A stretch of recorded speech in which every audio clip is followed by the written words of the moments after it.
guys, I'm currently at NASA Auto Mall. They place a few Kia Seltos here, so I'm going to show you guys. But first I need to register, you know, all this scan, but don't want scan lah. This is the Kia Seltos. It's a surprise actually because everybody is like, well, what Seltos? Seltos? Yep.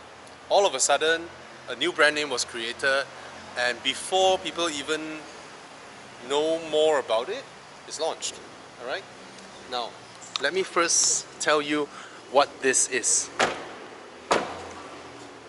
You're like, what? Another SUV? What? So big? Is this the Sportage? The replacement for Sportage? Okay? Take a look at the Kia Seltos. This is it. Very obvious, it has the proportions of an SUV. Very obvious, they choose the squarish design versus some of the more fluidic designs that that car makers are trying to blend out an SUV. Let's say of this segment, let's say the XV is trying to not look like an SUV. The Mazda CX-30 is also another in between, where they're trying to play the crossover thing. This one is a bit like Volvo XC40, all out. I want you to know I am an SUV. So this is the design approach they took, and to be honest, there is a lot going on with the design. At first I was like, wow, then I looked nearer, ooh, and then with closer inspection, what? Let me go through it. Now there are two specifications that they are launching. This one is the GT. You see, car makers now, when they spec more things in, they'll give it a slightly they give it a RS or a GT. Alright, there is the standard Seltos at the back there. I'm going to go to that later on. This is the high-spec variant, and this is also the high-spec variant. Okay, so I'm going to go in detail with this. Now, there is a lot going on here with the design. It's you will miss the Kia's Tiger grill or something because of how many things are going around, but it is still here. Notice this kink. Alright, this kink. But they added so many things. First of all, the styling. Okay, Korean cars seems to embrace the two-tier headlamp lighting, the separated thing, right? You see Hyundai put some DRL that cuts across the bumper, and then you see Kia already having the Sportage with the almost bonnet-mounted headlamp separated further on. Let me switch off the signals first. Never mind. I'll just go through the signals first. So this car, the high-spec variant, has a completely different lighting housing than the regular variant. As you can see from here, my smart viewers, sorry, let me switch off the, it's a bit glaring, I believe. Why is the car on? The ignition, they should switch it off. Okay, switch it off. Alright. Keys are here. Okay, first of all, this is the high-spec variant, and it comes with LED headlamps. Alright, full LED headlamps, and the daytime running lights are a bit let me tell you, most cars you will notice there's a daytime running light coming out of here, and then the moment you see this, you would have begun imagining that these are the daytime running lights as well. It's just that they turn to the amber lighting of the indicators. No, purely for indicator only. Okay, the daytime running lights is this part and this during daytime. However, when you go into nighttime, look at this. This lights up as well. I kid you not. Kia actually placed an LED strip in the grille of their entry segment SUV. Yeah, they did that. Okay, not only that, not only the headlamps are separated with two tiers, even the intakes, the grille itself, look at this. This is the upper part of the grille, which has that Kia design language of that family, you know, I don't know, they call it the Tiger Grill or something, but I think they are beginning to blend the design out of it with all these little details. That's the top part, that's the middle part, and that's the lower part as well. And then this chrome bar. Having a chrome bar is not enough. It has two chrome bars, and that's not enough. They pull off the Bentley knurled pattern on the chrome bar. So as you can see, as you move with the light, it reflects light much better than a normal chrome. Alright? It is also more resistive to finger touches. And if you touch it, it really is a knurled pattern. And what's even more impressive is this ending part. Look at that. It's smooth here. It really actually feels like the metal knurled patterns. This is the first time I've seen this approach on any car. In fact, for some exterior plastic chrome bars, they actually pull this off. So you can imagine at night, as you move across the light with the street lamps and all that, it's gonna be rather shimmering. And we haven't ended yet. Look at the lower bumper. Alright, there's even a red stripe over here. There's this, you know, lower valence look-alike stuff, and this pretends to look like the intake. What? Soft touch. Exterior panels. And these looks rather elaborate. The fog lamps doesn't look like some afterthought. It looks like it's integrated into its design. There is a lot going on with the exterior design. Then we come to the rims. So these red hints with the GT line is repeated over here on the wheel caps and the front brake caliper. And look at the design of these rims. Very, very aggressive. And then when it comes to the side, there's another red strip as well. Wow. To me, there is a lot going on with the front. Almost too much. Okay, now come to the door handles. You have keyless entry, but this is not the touch sensitive type. This is the button type. Okay, and here you have almost like a kink, a chrome bar again, that kicks up all the way to the end, that connects the ABC pillar and the D pillar with this little window over here. Some nice touches here. This is also a nice touch. Alright, I'm not sure if this is a full-fledged roof rail that can handle, you know, really heavy stuff, unlike the Grand Livina or the Livina X Gear that Nissan launched 10 years ago, where it can only hold 20 kilos. I'm not sure. I'm not sure this one. So come to the rear. So you see the rear tail lamps extend to the side. It used to be special, but now almost all car makers will try to pull something off like that to make it look unique. And then, in keeping with the front end, there is this huge chrome bar at the back here, connecting left and right with the Kia logo in the middle. Lower down here, we have pretend tailpipes, and then another red stuff going on with the diffuser look-alike rear bumper. These are all. So what Kia has done with the exterior styling is they put in every single modern, popular design stuffs that consumers like, and they cram it all into this car. Alright, it's not ugly, but there is a lot to digest over here. Okay, even the bonnet, you can see the bonnet is a clamshell type bonnet. Alright, so with these two nice, this is very, very Volvo. All Volvos have this, right? That's a very nice indentation over there, giving the bonnet cover some strength with the curvature and also some design, and then reflects light, right? It gives the lights a different surface to reflect, and there are no bonnet cut lines and all that. It's a nice clamshell bonnet with the logo on top. Alright, and like all Kias, look at the headlamp, the windscreen. Look at this. Yup, that is a design cue of Kia. It started with the Forte, it stayed on with all Kias. Alright, nice touch, very unique.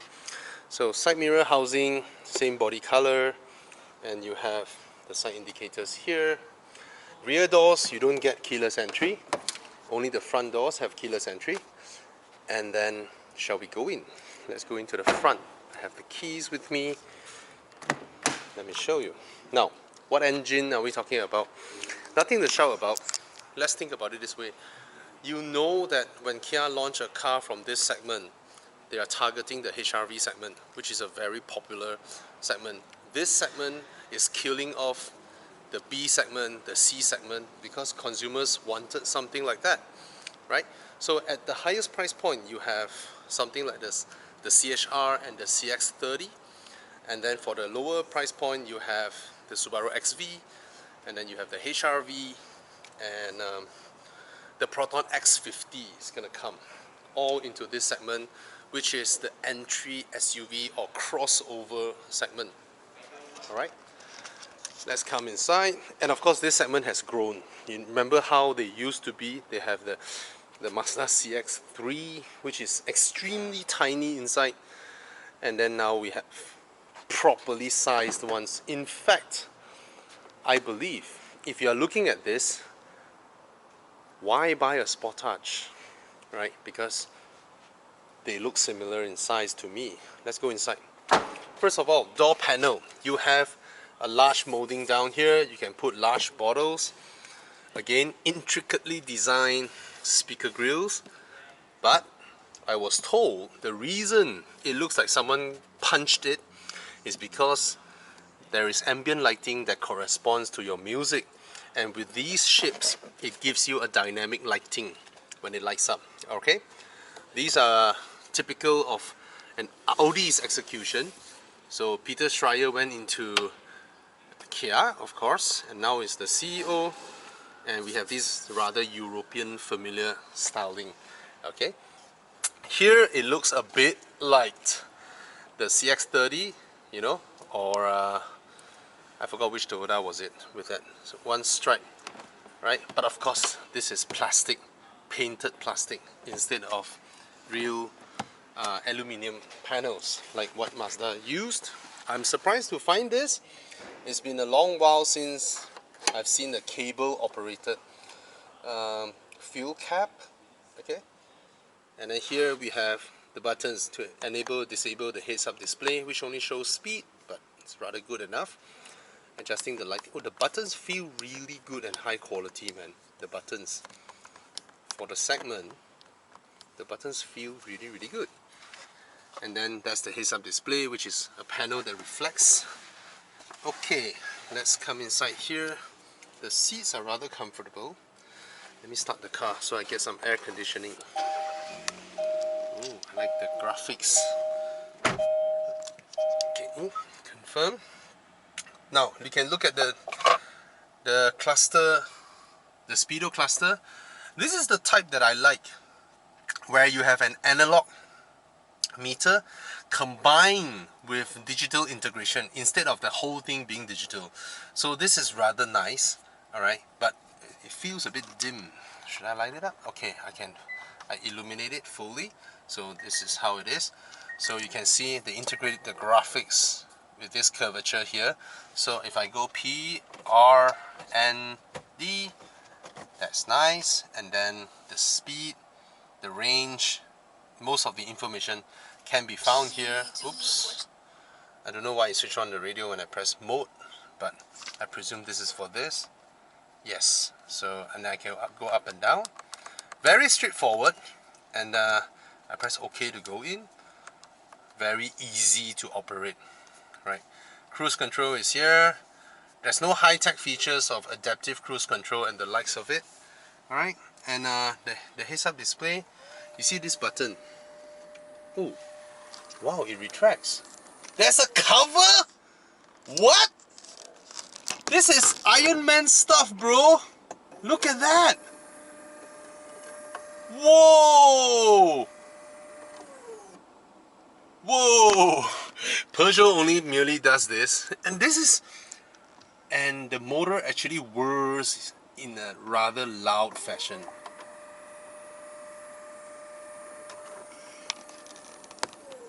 Damn, I can play with this all day, man.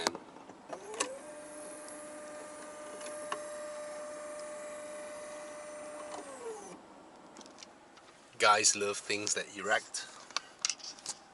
Well, anyway, now this looks a bit like Mercedes-Benz, but basically, if you think about it, it can. Okay, this is rather funny. If you look at the shape of this dashboard, right? It bulges up, right? So obviously it was designed to have a hood covering the speedo cluster. And then if you look at this is rather familiar, where the shape of the buttons, look at the shape of the buttons, how it gradually curves in. That means this housing, these buttons were used to design for a stand-up iPad-like design that BMW populated, remember?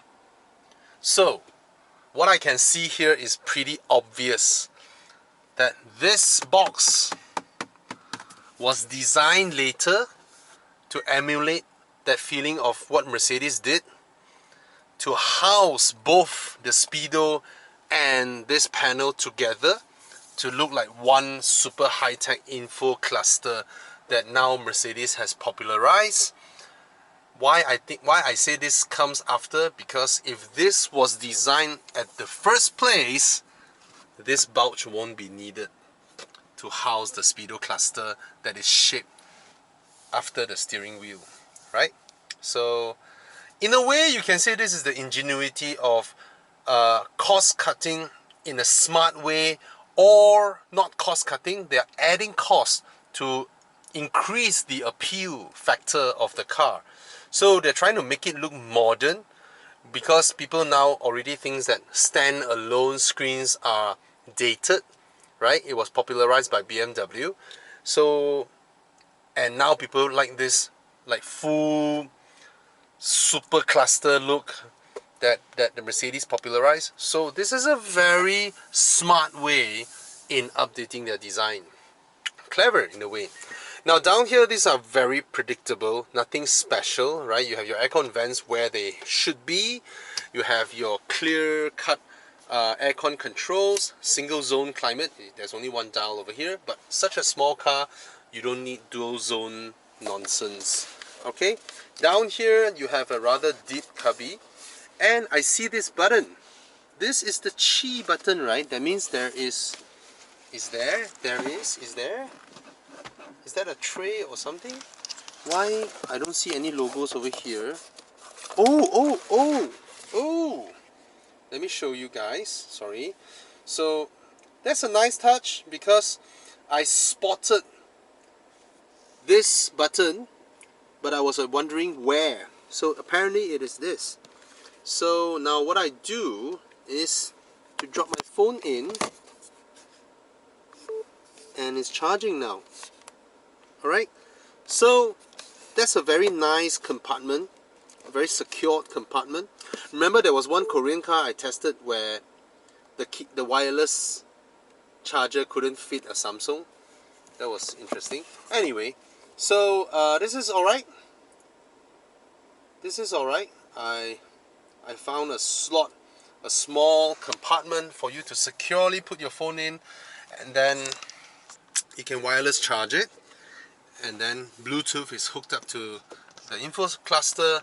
And the most important thing that everybody will be thinking, does this have Apple CarPlay, Android Auto? I was told yes. You can see the logos here, Android Auto, Apple CarPlay, so there's no need for expensive GPS systems. You have that here. And then you have this little hole, this little handlebar here, which signifies this is an SUV. Now, this curious dial here lets you toggle between different driving modes. So, wait, I cannot go to the others, or I must go into D in order to go to the others. I can't. There's only 3 modes: Sport, Eco, Normal. But under what circumstances can I go? Where's that sensor? Okay, under what circumstances can I go into snow, off-road? Maybe the 4-wheel drive version, perhaps. So if I, now I know. Okay, let me explain again. Now it's in drive mode, right? So under drive mode, I can go normal, eco, or sport. But if I toggle this button, traction, under traction, I can go snow, mud, and sand. That's very nice. So this is in the same way, software manipulated traction control system that increases your traction under different circumstances. Alright? Now, this is very, very attractive for a car of this segment. Look at this button and this button. What are these? Air conditioned seats. Oh, I love this, man. So, buying a car in this segment with air conditioning seats, I think this is a big, big, big selling point, right? And this is Kia we're talking about. It's not some left field brand like Citroen or whatever, where people are concerned with the reliability and all that, right? But this is a Korean car. They are reliable. They are very well built and very reliable. Okay, now the visors are huge. There's no cover for the mirror, but you have a very, very large mirror. Why? Why? Why? This car appeals to ladies. Ladies love their bums chilled. Ladies also love a mirror. Why is there no mirror? Can I flip this over? I can't. So the only way to apply your lipstick is through this, which most ladies use anyway. Anyway, should have had a mirror over there. It only cost 50 cents. Now this is a very nice and large sunglass holder, which you can put your Gucci aviators or your Gentle Monster huge shades in there. Unlike Mercedes-Benz's one, which is super tiny, where, yeah. So I'm feeling my bum is chilled now. I like it a lot. I haven't gone through here. You have a 12-volt socket, you have a USB port, you have two USB ports, one for data, one for charging. Rather generous, given that there is a wireless charger as well. Let's look at this. This looks very old school. This whole part I don't like. Why? Because first of all, I don't mind this. I don't mind the handbrake, but of course, a lot of people who look at this car, given that it's so modern and all that, they'll be wondering why is there a handbrake lever instead of an electronic parking brake release. Secondly, this molding, this cup holder, and then this thing, this part, I would say this part is the part that exposes its roots as a B segment costing car to make, you know, especially these kind of holes in the moldings to catch this. Yeah, if they were to make this part as nice as this part, I think there's no reason not to buy this car anymore. Nonetheless, that's a small complaint. I have a lot of headroom and visibility is alright, even though the side mirrors are not mounted on the door. So you have the side mirror housing, you have the little tweeter housing that doesn't have a tweeter over there now, because the tweeters are down here on the door, and that becomes a huge pillar plus side mirror kind of minor blind spot. But it's mostly it will only affect you when you are at a huge junction, when you're crossing a 4-lane junction, and some motorcyclists over there, you might not be able to see it, but that's a small complaint. Alright, overall I have no complaints over here. The steering wheel feels good. The size of the steering wheel feels good for the size of the car. It's not huge. The buttons all feel alright. Again, and then you have a flat bottom, which in an SUV you might not need it, but it's always nice for fat people like me. Let's go to the rear seats. Alright, so that's roughly my seating position, even though the seat backs are a bit too lower. Very spacious. It's spacious. I have a palm of headroom. I can sit here rather comfortably. And the bench, I'm surprised, for a car of this segment you have a bench that is rather long. So this is good for adults, but sometimes for kids, when they sit in, because their legs are not long enough, when they sit into positions like these, they cannot bend their knees down, so they have to sit more up front. So it's a give and take. But I reckon for cars of this segment, they could have used a shorter bench because the rears will most likely be kids. Anyway, nice, comparable to a Porsche Cayenne. Cushion, 2 holes, exactly the same as the Porsche Cayenne. And the seat back is not too straight or slanted enough, and there's no adjustments available. But what they did right is this: they didn't do the European type where it's an L shape that blocks the base of your neck. So this one, when you slouch, right, it's just nice. It's just nice when you slouch, but it could have been softer. But whiplash protection means it needs to be rather firm. No surprises at the back here. But for a car this segment, for a door this small, at least you still get a door bin. Alright? And then down here you have your rear air vents, which are mounted rather high, so I can actually adjust the air up to my face, so this is rather alright. And then you have almost a flat floor because this car is not equipped with 4-wheel drive. And then you have a USB port over here and a small little cubby and a PU leather pocket. Alright, last thing, the boot space. Okay, this boot space cannot beat the HR-V, but it beats the XV. Okay, and then you have this that I presume after removing this, is there a place to put it? Nope, because you have a full-size spare down here. This is a full-size spare, and this one you have to remove it. You just have to place it over here, I presume. And can you lift it further? Yes. And let's fold down the seats, shall we?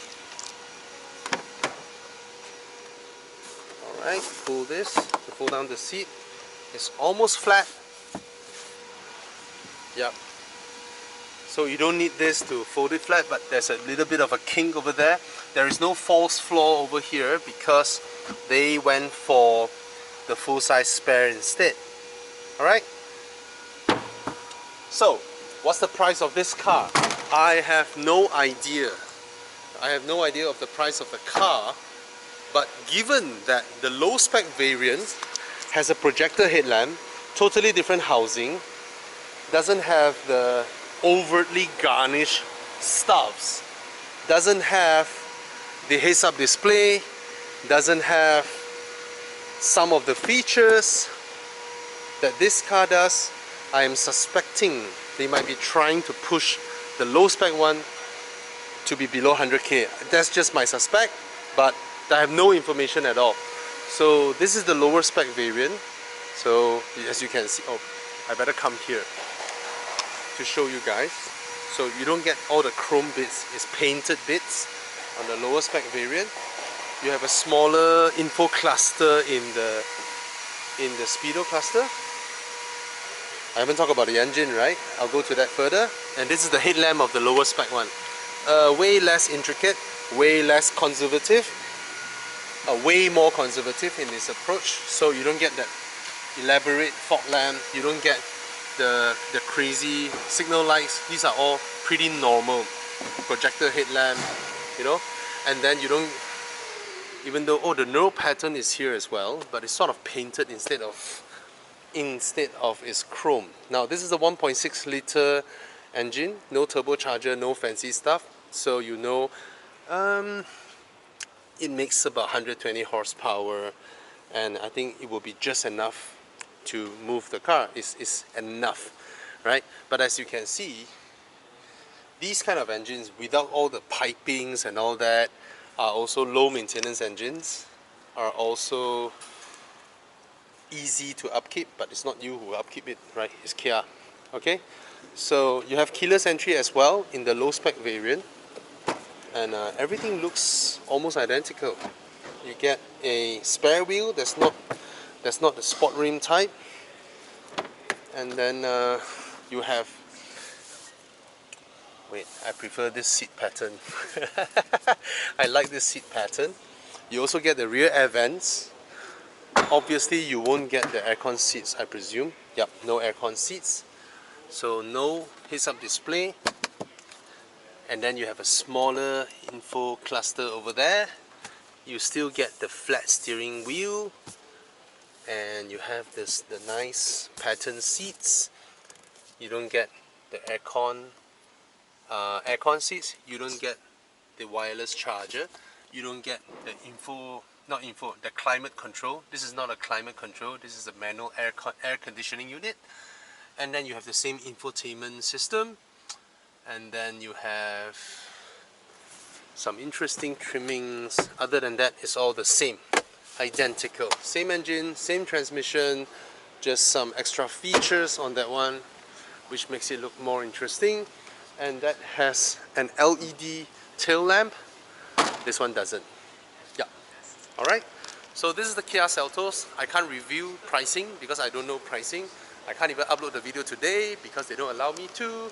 So, oh, size of the tires, 17-inch, 215/60.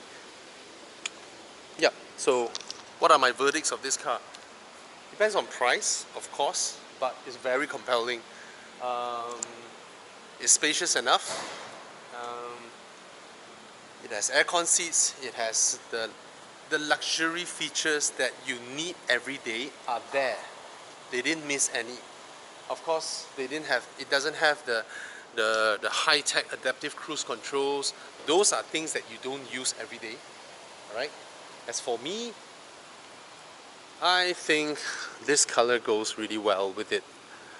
And I welcome some daring designs from Kia. The Koreans are a bit... The Koreans seems to are going cuckoo with their designs, and they go all out, you know. They find everything, they add everything in. That's their thing nowadays. Right, that's the Kia Seltos. And it challenges the Subaru XV, the Honda HR-V, the Proton X50, even the Proton X70. It's very, very challenging segment, but it will become the biggest segment. This segment will kill the sedans and the hatchbacks and all that further on. Alright? Cheers.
Thank you.